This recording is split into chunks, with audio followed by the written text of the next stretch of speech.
Hi.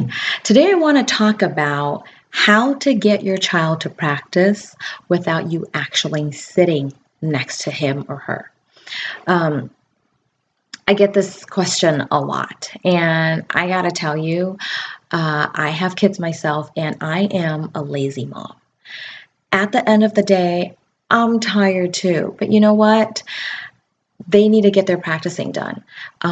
I really don't want to sit next to them, going through everything. And plus, I'm not as patient with my own kids either. So I've come up with different ways where they will get the practicing done and I'm not sitting next to him or her.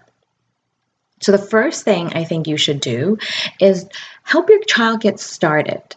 Show them where their hands might need to go in the beginning, because I think that's the number one complaint, that when they can't do it, they say, "Oh, I don't know where my hands should go."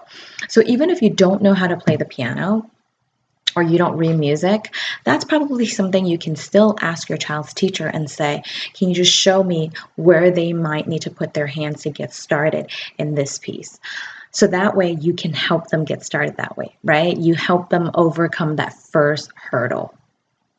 The second thing is, continuing to peek down my notes here, the second thing is start with short increments apart, right? Don't all of a sudden, starting today, say, "Okay, you're on your own. Mommy's going to go do something else."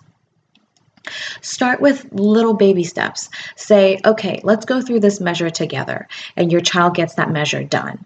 Then you say, "Okay, play through this measure. I've got to go to the bathroom," whatever it is. So your child will play through that measure by him or herself. Now, you don't need to do too many times in a row. What you need to do is slowly build up that independence. So it might be the first measure right now. Then after you notice that your child is okay with doing one measure without you, make it the first line. And then perhaps, okay, play through these two lines 3 times and then come get me. So you slowly increase how much they do by themselves. Number 3, one of the things that my kids enjoy the most, and I think most children do, which is I would give them my phone or a tablet to record how their practice session is going. So I might say, "Okay, watch yourself. So here's the record button, record yourself and see how you're doing." That kind of encourages them to kind of play that by themselves when you're not there. Number 4, either either praise them or rewards, whichever might work better for your child.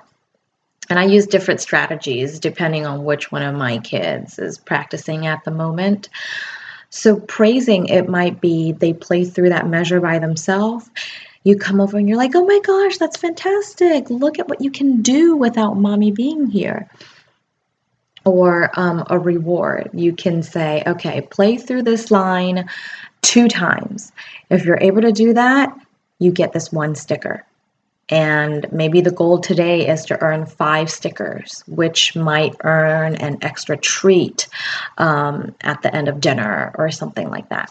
But just remember, do these in small increments. And it is important to not sit next to your child during practicing. That's how they build their independence. And as it gets harder, you won't know what to do anyways. So start early, start when they first start taking lessons, and build up that good habit for them. See you next time.